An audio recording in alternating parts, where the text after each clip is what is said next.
Hey, this is Steve in Dallas, Texas. It's Wednesday morning, my friend, and you are listening to Light Talk. And this is Ellen, hard at work on the tropical island of St. Bart's, and you are listening to Light Talk. And this is Dennis, broadcasting from the beautiful North Shore of Long Island, New York, on the Manhasset Bay. And you are still listening to Light Talk. And this is David, coming to you from the beautiful Belmont Shore neighborhood of Long Beach, California. And if you don't already know, you are listening to Light Talk, and we are the Lumen Brothers and Sister. That's right, Ellen. Welcome, everyone, to episode 490. So before we get started, I do want to give a shout out to last week's episode 489, The Lumen Ladies, our conversation with Kelsey Aragi, Dawn Chang, Christina Gianelli, and Elena Hewitt. And I want to give a shout out to our sister, Ellen, for putting this together. It was a great roundtable discussion on the challenges that women lighting designers have in the industry right now. So if you haven't heard it, check it out. It's fantastic. Today we have a very special guest. We're invited Geoff Amoral to join us. Ellen, tell us a little bit about Geoff. I certainly will. Geoff has been a staff lighting director for NBC since 1983, when he was hired under the Vacation Relief Program. He joined Saturday Night Live in 1988 as lighting director, with Phil Himes as consultant. The co-lighting director is Rick McGinnis, who joined Saturday Night Live 1 year later. Geoff's other projects include the Macy's Thanksgiving Day Parade since 1991, the Sunday Night Football pregame show since 2006, not to mention 10 Olympics, 7 Super Bowls, and 1 NBA Finals. He has won 6 Primetime Emmy Awards for Saturday Night Live and 4 Sports Emmys, 3 for the Olympics and 1 Super Bowl, plus 1 Emmy for the NBC Nightly News. His credits also include 6 Rockefeller Christmas tree lightings, 6 Macy's 4th of July fireworks, the 75th NBC Anniversary Special, the 15th, 25th, 40th, and 50th Saturday Live Anniversary Specials, 2:30 Rock Live from 8H shows, the Late Night with David Letterman 5th Year Anniversary Show, and Tonight Show with Jay Leno specials from Studio 8H, and additional credits ranging from The Tonight Show with Jimmy Fallon, Late Night with Jimmy Fallon, Seth Meyers, Conan O'Brien, and David Letterman, to The Today Show, Studio and Remotes, Nightly News, Dateline, and the soap opera Another World. Very impressive credits, Geoff. Welcome to Light Talk. Thank you. Thank you for having me. Appreciate it. You're great, You're welcome. Geoff. Where are you calling from today? I am in Emerson, New Jersey, my hometown where I live. New Jersey. Okay, great. Well, it's great to have you here. You know, you're one of many of Dennis's friends. We didn't know that Dennis had any friends whatsoever. But, you know, once Dennis became a full-time Lumen brother, it's like, boy, people really know this guy. I just can't believe it. It's great. He's David, been around a long time. Geoff has not admitted to being a friend yet. So, okay. All right. So in other words, okay, we got it. Okay. I consider him a friend. Dennis, thank you. Great. I should point out that thanks to Mr. Amaral, who was on my Super Bowl team in January, we were nominated for an Emmy Award, and a great deal in part because of Geoff's work on that show, Super Bowl 60. Wow. Cool. Thank God it was a good game.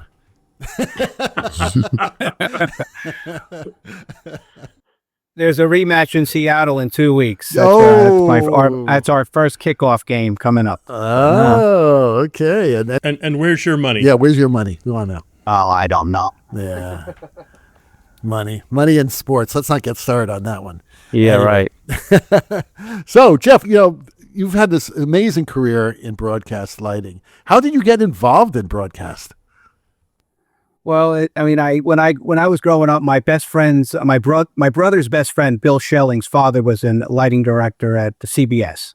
And he kind of, that idea of that was an option for a job kind of got planted in my head. And I didn't really do much with it. Went to college, didn't really know what I was doing, but did end up in the theater department in West Virginia University. And, with an emphasis on lighting and technical theater. And I got out of college, and I didn't do much. I was not that ambitious. I ended up kind of waiting tables and doing what kids do when they're 18 or when they're 22. But we had a neighbor who was a a pretty big shot at NBC News, Ruben Frank, and he was able to get me an interview for this vacation relief program that NBC had. There was no freelancers back in 1983. Dennis probably knows. He had the same kind of drill at ABC. It was a staff world back then, and the only way to get in was through this vacation relief. I mean, they did hire people directly, but most people came in as this vacation relief program. So I went in with my college light plot from Three Penny Opera, and I'd met with Phil Himes, who I didn't know, was going to end up being my mentor at the time. He was grumpy Phil at that point, still to me. I hadn't learned to love him yet, but he we talked, and he was, we had a conversation, and I ended up getting hired under that program. So I got hired as that program, and it was an interesting time back then. We had, we may have had 1,000 people in Studio Field at that time. That included everybody on the road and sports and lighting and cameras and audio and TV. And we probably had 25 lighting directors on the payroll then, or on staff. And a lot of those people had been there, since the beginning of TV. And there was a massive kind of shuffling around. A lot of people retired then. Phil retired. There was a bunch of retired. And I ended up, what the normal process was, you would get laid off from your vacation relief. They'd call you back if they liked you. And then you'd get laid off, and then they'd call you back again and if they liked you. And eventually you would get a staff job if they felt you fit. But because of this turnaround and of lighting directors, I ended up getting a staff. Going back just a little, Steve Brill was the lighting director on the NBC Sports weekly highlight show. They did baseball, they did football, but he got the job at Cosby, and I ended up filling in for that job, which guaranteed me 2 days a week of work. So they kept me on, and eventually that was kind of how I got into SNL too, because the stage manager Bob Van Rye from Football Night in America. I mean, it wasn't Football Night in America back then. It was just Sunday. It was NBC Football Today or whatever it was. And Phil left the show. He retired in '83, and then Lorne left. I mean, I'm sure you know a little bit about the history of SNL. Lorne left after 5 years. Phil was not the original lighting director on SNL, but he was there the first season, and he ended up doing the first 5 years. So he left when he retired, and the show went through its thing without Lorne. But when Lorne came back, Lorne wanted to get his designers back. He got Eugene Lee back. He got Phil back. And as a consultant, because it was still, anyway, he didn't want to be the lighting director. He was the consultant, and they were looking for somebody. And I got recommended. Why don't you talk to Phil? Phil, talk to this kid Amoral or whatever it was. And I met him, and he gave me a shot at it. And here we are, 38 years later on that show. So wow, that's amazing, incredible. Just being part of that history, we could do 2 hours just on Saturday Night Live. Being the age that I'm at, and also some of my colleagues here, we grew up with that show from the very first season. And it was so exciting because it was a live show, that live element. And, you've obviously done other live shows and are doing live shows as well. But tell us a little bit about that thrill about doing a live show. Well, there's nothing really like it. I mean, our show is I think, pretty unique in just the whole build up to it. So we start the show on Wednesday, and there's a read-through. Lorne and the cast, Wednesday afternoon, Lorne will sit at the head of the table, and the cast will read their parts. He'll read the stage direction. And after that read-through, 8 o'clock in the evening, Lorne will go back with his producers, and he'll pick the show. He'll pick the 12 pieces that they're going to produce. And so the director will come into the design room, and I've had the pleasure of working with Paul Miller, who was there when I started, Davey Wilson, Beth McCarthy, Don Roy, and now Liz Patrick. So, I mean, that's been unbelievable, just the experience, all that. But so the director will come back to the design room. All the designers are there, Eugene Lee, Akira, Keith Raywood. And the director will kind of start putting the sketches in the studio where they think it should play based on whether it's a living room or whatever the thing is. So they do that, and that's discussed. Sometimes we move things around if if we feel like this would play better because I need a follow spot here, or this would play better here, or for whatever reason. But so the studio's laid out, then the writers will come in, and one by one they'll discuss what their vision of the sketches.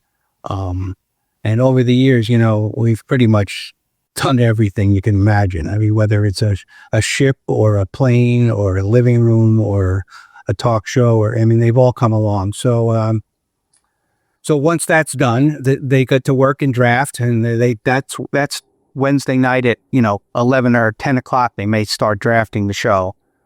They'll do their plans and send them to the shop where another designer, Joe DiTullio, will kind of get the shop working on the building. So 8 o'clock Thursday morning, that's when we actually start in the studio. I'll be there with Rick McGinnis and our amazing crew, and we'll start doing the music depending on what it is. We'll focus key lights, go through cues. There's been a transition over the years of what that looks like, but I'll maybe get back into that later. So Thursday we rehearse music. We'll go on camera. We'll do our camera rehearsal at 2 o'clock, 2 to 3. Go through each song twice, 3 times, depending on the artist's mood or what the director might want to do. And then we start with the sketches. We'll do promos, and then we'll just start with the sketches. And the basic formula is we'll take an hour to do every sketch, an hour and a half, depending on the director will come out. They'll do a dry blocking of the sketch, just talking around basic, almost theater directing. You stand here, you're going to get up here, you're going to walk around here, sit down, talk. And they do that with the actor and the writer, and everybody tries to figure it out. And then he or she will go on camera and we'll camera block it. Maybe we'll do camera blocking once slow and then a little faster, and then that's it. Then we move on to the next sketch. So that same process happens till Thursday evening. Friday morning is when we come in and we do our lighting. We start at 6:30 in the morning on Friday morning, and that's when half of the sets maybe have arrived by then, and we'll hit the ground running. Just no time for light plots. There's no plot. We have designated areas, so things are kind of laid in. But we'll just get to work in lighting, hang this here, focus this here, put this together in a cue or whatever. When you did the blocking on Thursday, are they just blocking in an empty space without the props and the set and all of that?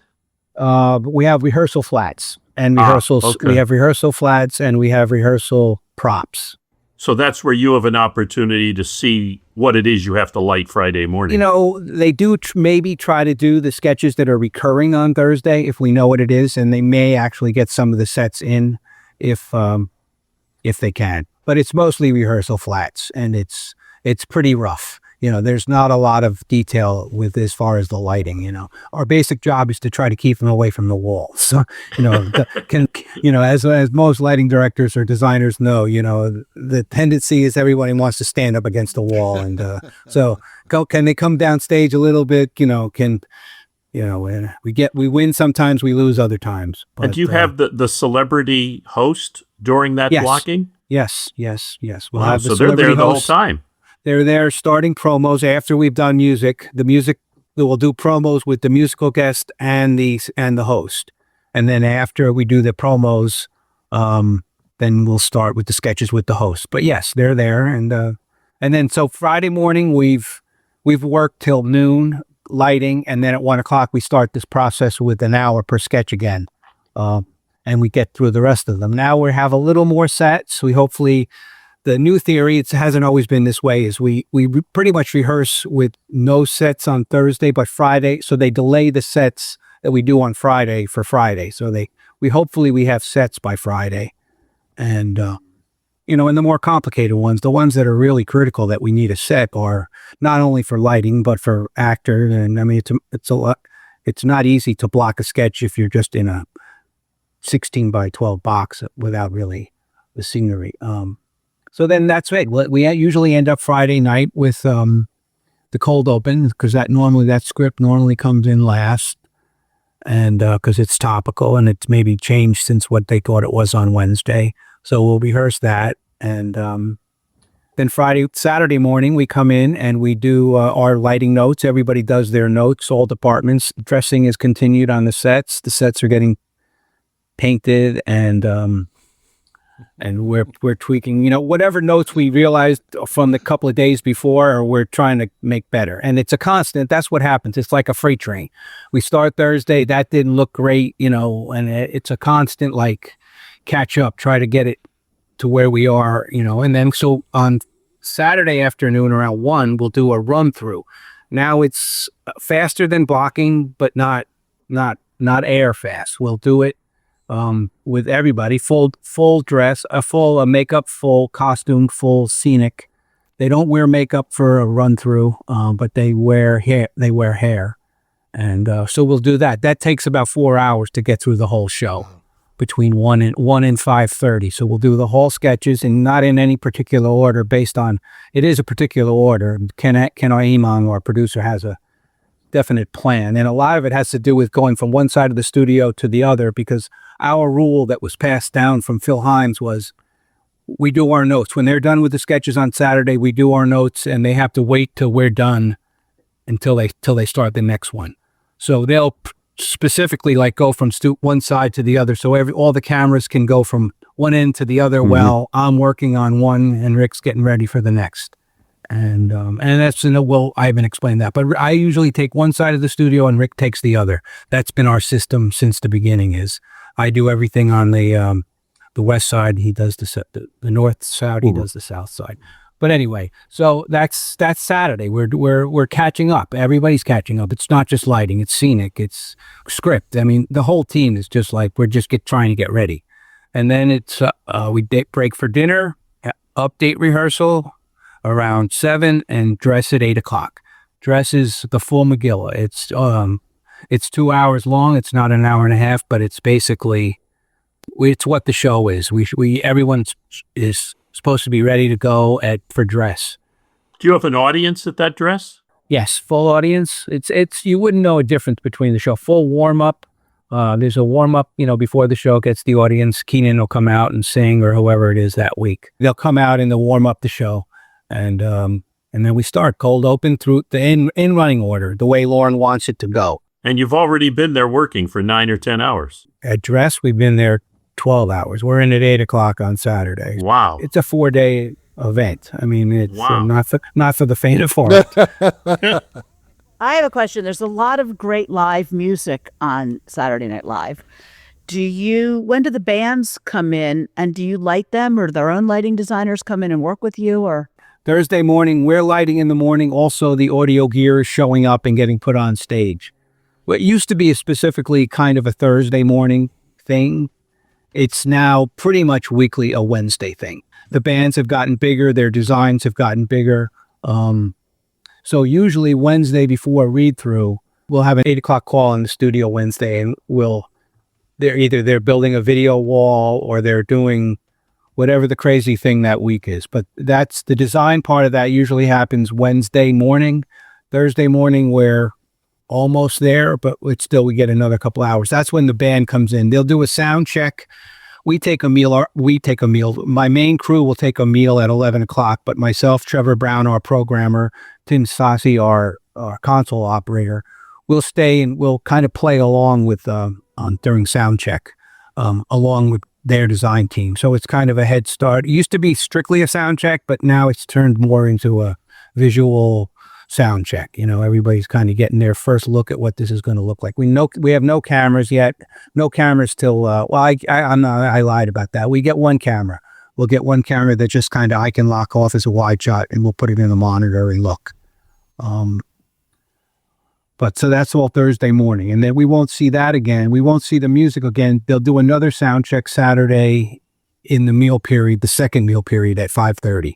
That's when, again, they'll do a sound check, but we're there. We also play along and, run the cues with the songs.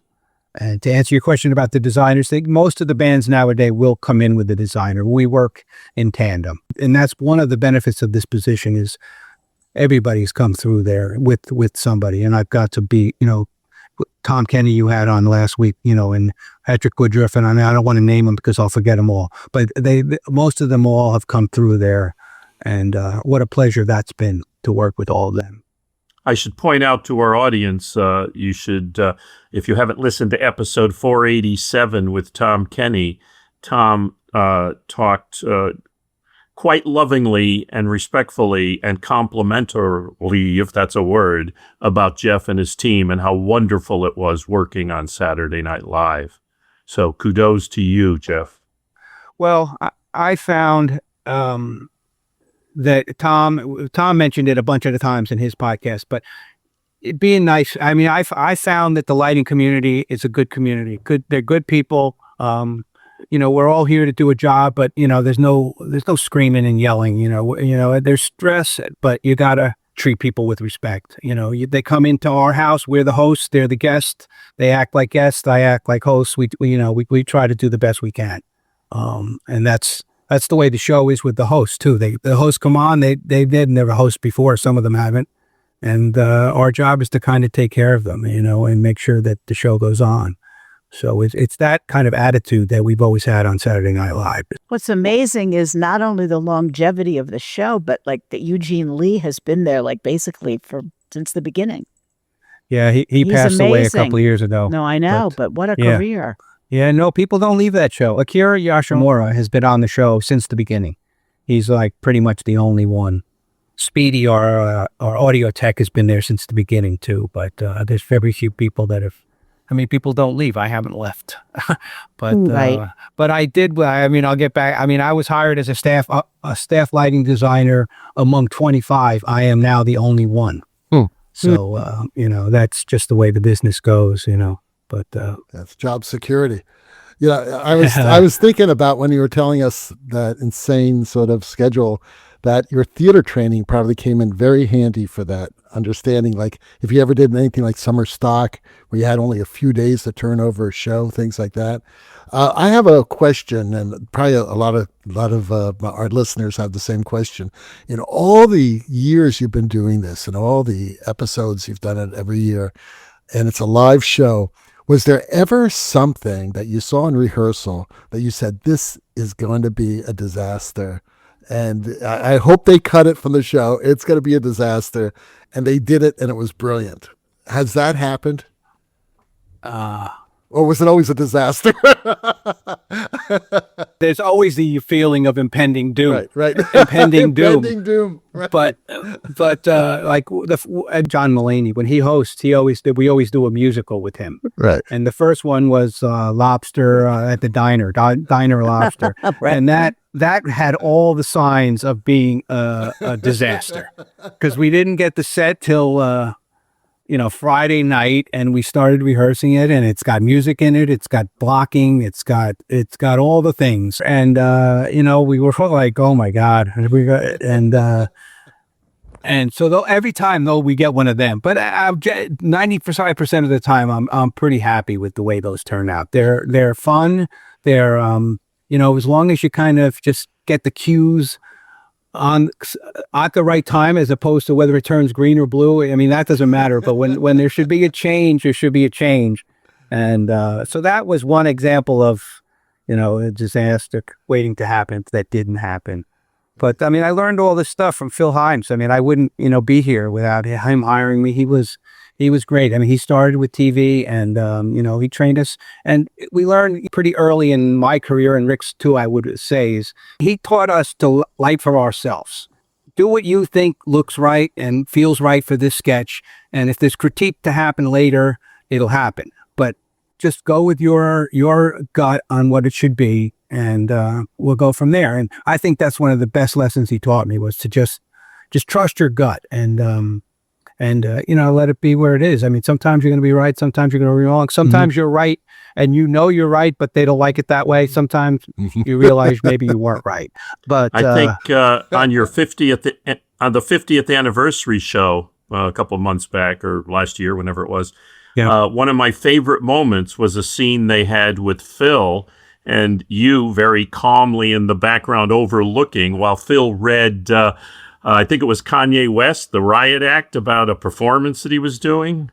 Yes, that's the story. I was like, whoa. That's the story of the story. I mean, that when he first, well, that wasn't he was the one who kind of changed the guest designers coming in, because he came in I think it was 2007 for the first time.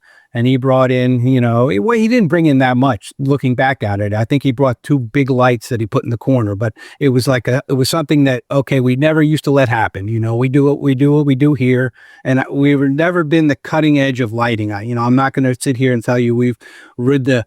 I mean, we were using 2K moles as follow spots, for a long time. And there are lights in that studio older than I am. And I'm 68, but they're not older than I are, but they've been there as long as I have. And, but Kanye came back. The story you're talking about is he came back maybe the 3rd time since then. And he had this, I'm going to call it like a cave. It was just like with black wrap and it looked terrible. And it wasn't nobody thought it looked good. Phil said, it doesn't look good. Get rid of it. And, that was Between Dress and Air. So you don't do that to an artist between Dress and Air. No, and Jesus. The stories are, he was down at the elevator, he was threatening to leave and all that. But he came back, he did the show, and it's a good story now. Thank God it ended It's all about the good stories. But Phil had his way with all the artists. I mean, they all kind of loved him. Lady Gaga, there's a couple of pictures of him and Lady Gaga where, she just adored him and Ariana Grande and all the... Well, he drove the bus, and that's what you need. I mean, you guys are running a factory there, and somebody needs to drive the bus and make sure it keeps moving forward. Yep. I just like the fact that he told Billy Bob Thornton to take his baseball cap off. That's a story out there too, yeah. Yep. I have a question for you with your 2K moles.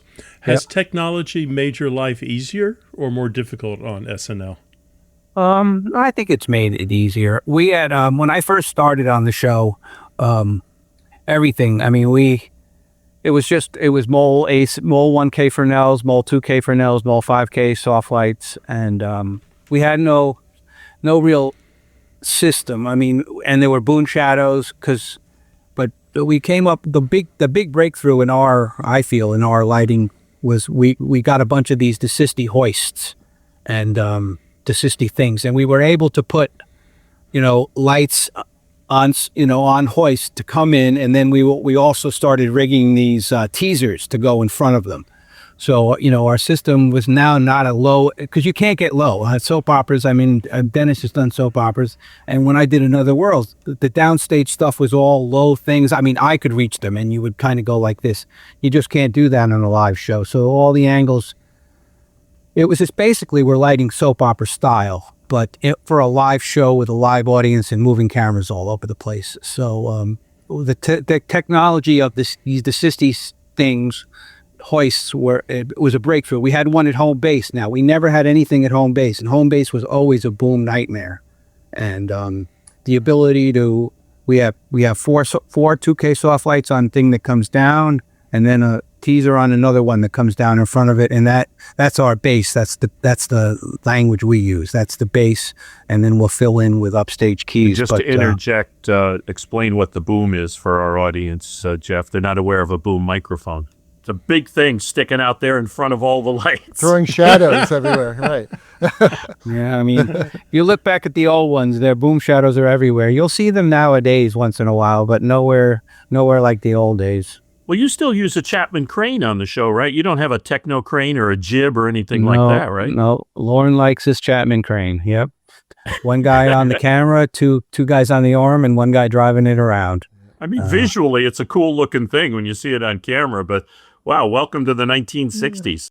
I have a question, Geoff, if you can answer it. I don't want to say what's your favorite, but I'm going to say, of all those years, what show was the most enjoyable for you? Or what guest, or musical guest, or celebrity guest host was the most enjoyable, that you just had fun? And as an audience member, not as the guy who had to make it all work. I'm a child of the 70s, so, when Mick Jagger was on, or when... that was pretty exciting when Mick Jagger's up there, and so I like music too. So the musical guests are the ones that kind of stick out to me. U2 was on, and we've had Paul McCartney. I mean, when Paul McCartney, come on, he's been on a bunch of times, and even some of the newer artists. When Nirvana was on in the 90s, that was when we had 4 IntelliBeams, coming down one color, and it moved around a little when they started singing. We were never on the cutting edge, but that was so I like it when a good musical act's on, and we can have fun with that. Geoff, you're talking about Sunday, watching the show on Sunday. What do you learn about your own craft and your own art when you watch the show the next day? To be honest, I don't watch it the next day. Oh. I may watch it. Now with YouTube, I'll watch a clip. If there was one sketch that I was like, because when you're sitting there, it's hard to get yourself removed enough from it to really look at it. And so the ones that I think are the ones that are like, oh my God, how did that go? Are the ones that I'll check out. And normally it's better than when I thought when we were doing it. It's that kind of experience. You had mentioned that you and Rick split the studio in half when you're actually lighting. Who takes over and runs? Who's on headset? Who's running the show live? We do it every other week. We have an alternate system. 1 week we're in, 1 week we're out on the studio, because all these hoists that I talk about do involve somebody eyes on the floor. So one of us will be in the show calling, and then these things that come in and out need to be set to trim during the show. So that's primarily the job of the floor LD, and also just to go in there and look and make sure everything's up. If there's something that's not on, at least if you know about it, you may be able to compensate in another way. But so you keep an LD in the control room and an LD on the floor, whether it's you 1 week or Rick 1 week. Correct. That's the system we've been doing. Yeah, it's good. And I used to be in the studio, in the control room all the time. And at some point we decided to go alternate, and it's fun to be out on the floor. It also takes a little stress. It's like not every week's the stress. The floor job, I think it's the easier job. Once the show gets rolling, now you don't have to call a cue on time. Rick has to call the cue on time. I could just bring the hoist in, So how many people on your team? On Saturdays we have I think like 12. The head William McGinnis is our head electrician now. I forgot to mention Peter Earhart, which was the head when I kind of first started there. It was his idea to bring all this SysD stuff in, and I learned a lot from that man. He was our first one who really started doing CAD drawings. He was our head electrician, but a very smart guy, and but anyway, back to our show. We have a couple of follow spots depending on the band. This year we started using the Robe follow spots, which I've found are great because they allow you to put a spot anywhere. Before we were kind of limited to our buckets. But so we have 12 people, on the floor. We have 2 board ops, like I said before, Trevor and Tim, and then we have 6 people running around. We have game shows. Then LED tape has gone crazy.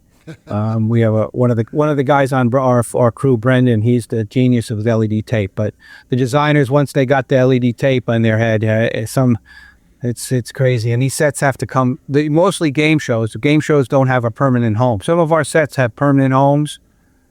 The game show area.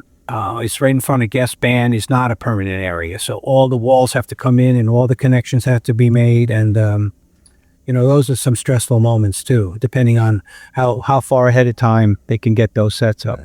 You're talking about the Robe spotlights, which I assume are sort of like autopilot type of spotlights, where you have the operators somewhere remote and running it, right? And it's not a moving light. It's a moving light that's operated remotely. How many operators do you normally use? I guess it depends on the band, right? Or, do you use like 4 or 5 for a show? We used to have. It's more like 2 or 3. Okay. And it's a lot of times it'll be one song. I want the key right in front. Sometimes I want it off to the side. So, 2 or 3 follow spots. We have a follow spot at home base for the monologue. Occasionally, the home base platform, there's 2 spots up there. We'll need a second spot if we're doing an award show or something at home base that needs 2 lights to do pickups. But it's 4 or 5 follow spots, then 4 or 5 crew on the floor, board ops. So you're talking about the Robo spot system, I assume, that Robe has. Yes. So you have like 5, 6, 7, however many of the actual fixtures controlled by just 2 people, though. We have or does two each fixtures. spot have its own controller? Well, generally we're only using one at a time. It's Okay. it's sometimes for an occasional backlight spot where I think it might be necessary to have a nice strong backlight, we'll put one up there. Or if I want to, we have, because the way the studio is, I'm limited to where the permanent follow spots are. So sometimes we want to go a little off angle or something, shallower, steeper, etc. You had mentioned you have two moving light programmers. Which Trevor does what and Tim does what? Trevor does the music. He's the guest band, and Tim does the ETC-TI, which is the whole rest of the studio. So you split that up then? Yes. Because Trevor, we do the band on Thursday and then we don't see it again. So he'll have generally a good deal of notes after rehearsal that needs to be tightened up. So he has all day Friday to kind of play by himself, with the direction of and get all that whatever. Sure. Whatever's been determined on Thursday, what worked, what didn't work, what are we changing? So we generally have a conversation after the music rehearsal on Thursday with whoever wants to be involved, and then Trevor will kind of take the ball and go for it. Our console is we have a lot of moving lights in our regular rig. The way we generally do it is the moving lights are set lights. We had still a bunch of VL1000s incandescent, because we're still an incandescent, room. Oh, really? In music I have. Oh, that's interesting. Yeah. In music, I've been lately going more, we'll balance the cameras at 4500 or something, only because of it just gives us a better range with some of the lights, and if we have a video screen. But the rest of the show is 3200 still. But let me also just say that there's two great things in my head about working on SNL. One is that I'm working on SNL, and two, that it gives me 32 weeks of the year to do other things. Awesome. So and I've been doing on this show since '88. So we shoot SNL from September, and usually last Saturday in September through the middle of May, and it's a 20 weeks of shows in there. So I've had the opportunity to do a lot of other things because of that, and because I've done Saturday Night Live, it's so that's been a real advantage to me. Was I never got stuck on a show that was 52 weeks a year. Today Show, Nightly News, even some of the Tonight shows. That's your show, and you're there. Now, when I'm on SNL, I'm on SNL, and it's 4 straight days of work. But when that's 4 times 20, we do 20 live shows a year. So the rest of the year, I'm available to do Super Bowls with Dennis, go to the Olympics with Steve and the rest of the gang, and do the parade and do the tree lighting. So, wow. Can we talk a little about the Christmas tree lighting? I think that's a yes, absolutely project. I'd love to hear more about that. Like, how long does it take to set it up? Where are you? Who gets the lights on the tree? It's basically, it's changed. I haven't done it in, I don't know, probably almost 10 years. Oh, but, okay. It's generally the Wednesday after Thanksgiving. The tree goes up 2 weeks prior to that. We have nothing to do with the lights on the tree. That's done by the electricians in 30 Rock. There's no magical switch there is a magical switch in the basement that turns it on when it's time, but I've never actually seen that. But then it's a 2-hour entertainment show. We used to have 3 or 4 stages, where musical acts perform, celebrity interviews. And it's, we would load in Saturday or Sunday, maybe do a pre-tape or two. Like the show's a Wednesday night. The tricky thing about that show is you never see it time of day. We rehearse, when I say never, we'll do a pre-tape on Tuesday at time of night. And so you'll get an idea of irises and light levels. But on Wednesday, the day of the show, you're rehearsing from, 1 in the afternoon till 5 in the afternoon when it's daylight. So colors all different, and that's a challenge. What's it like when you come off a Saturday night with Lady Gaga or Nirvana or whoever after a week of heavy duty factory work almost. And then the next day it's like, oh, I'm at the evening news. I mean, well, that's the life of a staff guy. I mean, fortunately, during the SNL season, I don't have to do much of that, especially anymore. Although I did the Today Show on Monday, so But during the season of SNL, I won't be doing nightly news on Monday. But I do the Sunday show, right? I do it on Sunday. I get in a car and go up to Stanford and do the pregame NFL show. After that long day on Saturday, they have you do something Sunday morning? Well, It's not morning. It's 2 in the afternoon, but it's it's still Sunday. Saturday is how many hours? 8 to 1:30. It's basically 3 18-hour days, 19-hour days. Wow. And it's one of the reasons, Ellen, that I left staff at ABC. It was not uncommon to work a 90 or 100-hour week when you're on staff. This is why Geoff does not have a yacht, because he has no time to get on the yacht. Well, in the beginning of my career, whether it was my fault or it was a con, I don't know, a pro or con, I never said no to anything. That's smart. Whatever you need. Yeah. I had a family, and the overtime was where we made money, and put me in coach. And I learned a lot. I wasn't always ready to do whatever they had me to do, but you learn a lot. And not saying no to things you may not be quite ready for might be a good thing. Well, it sounds like you do 52 weeks of work in 20 weeks. But again, because you do so many things, this year alone, for example, you were nominated for the Emmy Award for the Super Bowl, which unfortunately went to the World Series.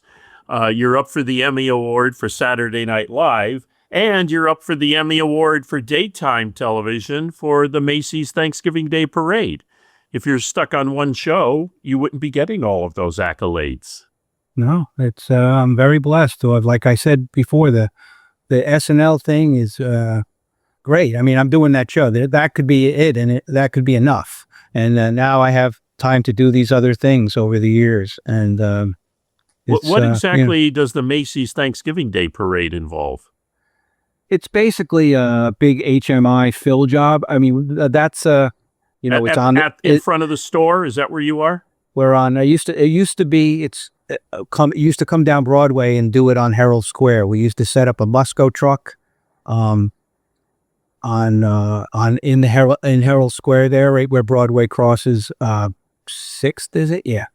But now the show has moved. It's been there, I think 2008 or 9. It moved to 34th Street. So we have a big rig that houses the cameras and audio, and it's a big tech area. And then I have a couple of lighting positions on it, and we hang a bunch of HMIs. I've gotten a few moving lights in the rig now, just to have specials on things. And but they rehearse Monday night. We start lighting Sunday. I have a crew that loads in everything on Sunday afternoon because the street's closed. I mean, it's 34th Street, Manhattan. It's not an easy place to do a job, but Sunday they'll give us the street, and we'll build. Filmworks used to do it. I'm not sure who does the rig right now. Mountain. Well, it was Mountain, then it was Filmworks, and I think it's another company now. But they build this thing Saturday night. Sunday we hang, and then Monday I'll be there Monday, and we focus and get everything ready. And they close the street at 7:00 on Monday. They'll rehearse the Broadway shows that are on that, because the way the programming of the parade is that the parade starts uptown at where does it start, Dennis? It starts on Central Park West. I think it's 72nd, isn't it? Or 78th? Something like that. Yeah. Yep. And it'll start up there, and so that the parade doesn't get to us for an hour. So they use that first hour to do their Broadway plays. They'll usually have 3 or 4 Broadway plays. The Rockettes might do a number. So they'll fill that time until the parade actually shows up. And that's all rehearsed. We rehearse all the Broadway plays and the Rockettes and some of even the float acts, which we don't have the floats, but the performance, the artists will come there and sing to track. So that's Monday and Tuesday night. We do that, and then Wednesday is pretty much a 8-hour fluffy kind of. We run through the script, but it doesn't really have much to do with me. And then Thursday morning is when the talent position lights up. So we're there at 1:00 in the morning, Thursday morning. We have to light the hosts. There's a host platform that's been set up overnight, and we concentrate that on the morning, and then the parade starts at 9:00, and we're on the air. Looking back over your career, is there something that stands out as the most challenging thing you ever had to do? Maybe because it's the most recent, but the 50th year anniversary of SNL was a pretty challenging. We started talking about that, in September, the show, maybe even before that, but the beginning of that season was, it was always in the back of everybody's mind. And, the show was in February, I think, and we had a show in January, and then we started loading in the specials, our set and the new audience configuration and the lighting. And they wanted to do more live sketches this time, and more than we did on the 40th. So we kind of had a blueprint for the 40th, but we kind of didn't. They were doing sketches in spots that they don't normally do sketches, and 2 musical stages, and a John Mulaney musical, and so I think that was up there. Although maybe because it's just recent, I remember it. So Phil stayed with Saturday Night Live till he was 90. Is that what you plan on doing? He'll never get a yacht. Don't tell him that. My God, poor guy. Give him a break. He's got the tan. He doesn't have a boat. I played golf today. I think I could just play golf, but we'll see. I think I have another year or two in me. Awesome. That's all I'll say. That's all I'll say right now. Talking about technology, because you've seen a lot of technology move through, like we all have. And where do you see the future of lighting? Do you see AI involved in doing live shows like Saturday Night Live, or how could something like that be used as a tool? What are your concerns, and what are your hopes and dreams? I don't see it taking over our show. We have a project going on right now where they're trying to get us to go LED, and we're I'm not fighting it necessarily, but they every time we've gone through this process. It's reared its ugly head this summer, which it normally happens during the summer, and then they look at the bill of what to replace the fixtures with LED are, and all of a sudden they're not all of a sudden on board. It's like we still have light bulbs, we have lamps left that we haven't used. Wait till they die. But ever since they said saltwater dimmers could be replaced, and you knew what a disaster that was. So most of the building is and I see it sometimes in the guest band. I think we do a lot of things, but I think a lot of the interesting stuff is still more old school, like Billie Eilish's box, where it was just a camera trick, and the camera floated around with the box. And then we did a sketch this year with people falling down the staircase. Steve Higgins, one of our producers, he loves that stuff. And the audience fell, I don't know if you saw it, but they were falling. It looked like they were falling down the steps, but it was just, and the Billie Eilish gag, again, it was simple, but and to see that start from the beginning, because she sends a little rendering, and she's got her hand in it, and so it's all that stuff that I don't see AI taking us, getting too far, but I am sure it will. I just don't know how. It's funny because SNL is so successful and has such a rich history, and the average person, myself included, would think you have anything you want. You just walk in and say, I need $50,000 today. And they say, well, sure, here's the money. But it sounds like you get more done with some gaffer's tape and a 2K Fresnel than most people get done with half a dozen moving lights because you have a vision for the show. You and your team know what you want, and you get it. Well, we have, I haven't found a 2K Fresnel, like a mall 2K Fresnel yet. It's an LED one. Soft lights, so, there's plenty of things that can do a soft light. But, we get, the show has a budget. We get, they take care of us if we need something. We have a pretty good rental package for guest band. But we don't spend a lot of money. We spend a lot of money more on time than we do on gear. It's just, we need the time. We need the time and the people, and we're in early, and it's a long day, and so that's where I think we spend our money is on just getting the work done, as opposed to buying the newest toy. What is the equipment hang? I assume you have like a rep plot. How many moving lights? What's the moving light of choice? What is the rig?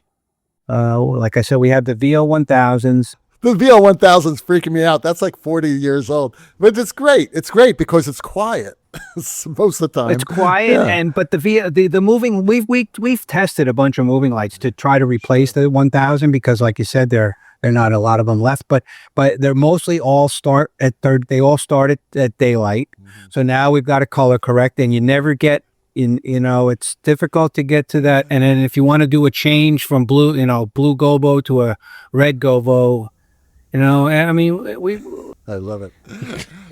Okay. Yeah, I know. I'm not cutting edge technology. I'll be the first one to admit it. No, but the product is beautiful. I mean, the work on Saturday Night Live is always like just really beautiful. A lot of our audience are young people who are getting into the business, and so many of them are growing up now on YouTube and with video and doing their own videos and stuff like that. And they're talking about, a lot of live performances. And Saturday Night Live is basically a young audience. I mean, it caters to the young audience, which is terrific, right? So they're wondering, how do I get into this? What advice do you have as such an incredible, esteemed veteran of this industry for the young people who are like maybe 18, 19, 20, 21 to get in? How can they get into this? I would, just start like I will. When I started, there wasn't all these YouTube options. I would just say, don't say no. And if you're a lighting professional who starts with rock and roll, continue with rock and roll. If you're in the theater, do theater, and you'll all these. I think genres are merging, the theater, the theater people and the TV people and the rock and roll people, it's all like a big mishmash. So I would just like do what you like, what you have an opportunity to do, and see who you meet, and just keep going.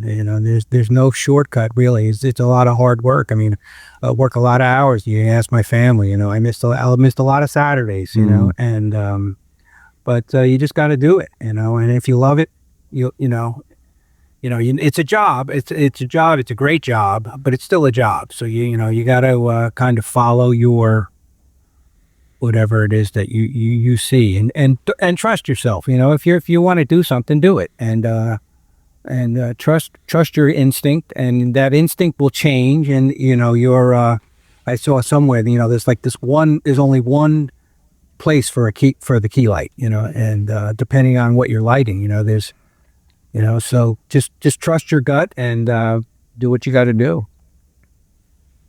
Good advice. Very good advice.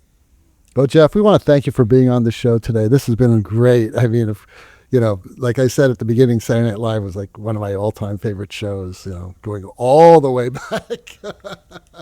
Yeah. To Swill. I mean, I was watching it with you in high school myself. Yes. I don't think you were as high as I was when I was watching it, first of all. Well, I'm not going to. I was just watching a clip the other day. I think it was Tina Fey as Sarah Palin. Oh, my God. And I mean, that's pretty funny stuff, you know? Great. When Sarah Palin was on with Tina Fey, it was, right. It's one of all those kind of historic moments, the shows after 9/11, it's just, it's been unbelievable. Thank you for the inside look. Yeah. I mean, it's great to take us backstage at really awesome Saturday Night Live. I hope you get something out of all that. Oh my God! Are you kidding me? This is great. This is gold. It's gold, Jerry. Well, the rocking sounds of the Luminoids tell us that once again you've spent another morning listening to Light Talk. You can hear our show on just about every podcast site out there. Check out our website at lighttalk.org, our Instagram site at Light Talk Podcast, and be sure to follow us on Facebook and subscribe to our podcast. That way you will not miss a second of Light Talk insanity. No guarantee is offered regarding the accuracy of any statements or opinions made on this podcast. However, if you do decide to litigate, you will have to deal with me, Snoot, from the Snoot Group, And don't get it twisted. Just because I married one of these losers does not mean I will go easy on you. So don't with me. Light Talk today coming to you from Emerson, New Jersey. From that volcanic island in the French West Indies, St. Bart's, from Long Beach, California, from the Lone Star State, and last but not least, from the home of Saturday Night Live for over 50 years, New York City. And be sure to join us next week when we dive into more lighting shenanigans and serve up a fresh, piping hot casserole of nonsense. Light Talk, broadcasting questionable Lumen knowledge and humor around the world. So we'll see you all next Wednesday morning. Thanks again, Geoff, and good luck on your next 2 years. Bye-bye. All right, Light Talk. thank you very much. Thank you very much. Thank you, Geoff.